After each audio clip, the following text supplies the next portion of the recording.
obviously that's how we learned. That's literally how we learned as peoples, as nations across Turtle Island, in the States, in Canada.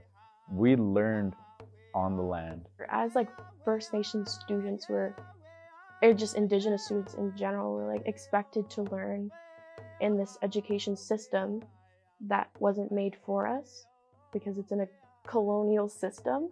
We all have our own way of life, and students that live in this city don't have that opportunity to go on the land, practice their skills and culture.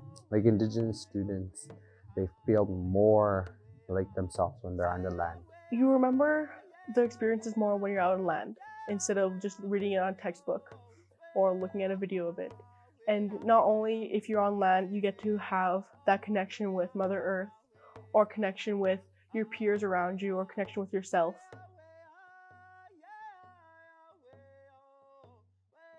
They need to advocate for this because the graduation rate for different provinces across the country for Indigenous people are low, high, but the provinces that are high, we're really successful just because we have these resources and we can help contribute to the world if we have these needs.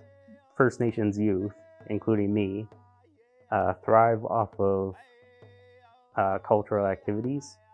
I just keep thinking about like I said a while ago, like my own personal experience with it, because I felt that because I didn't know who to go to have these cultural teachings and cultural knowledge, that there is this shame, and I didn't want to tell anyone. So when it was at the school, it was kind of, well, if everyone is able to access it, then I guess I could go too, or like no one would really notice. So I feel like it's important because it offers kind of like a baseline for everybody, like for the general Indigenous student population who may not have the resources like I didn't either. Well, aside from having a healthier mental state, I could see students benefiting from this, as in taking part of Canada's culture and going back to its Indigenous roots and remembering that every day in their classrooms that this is treaty land.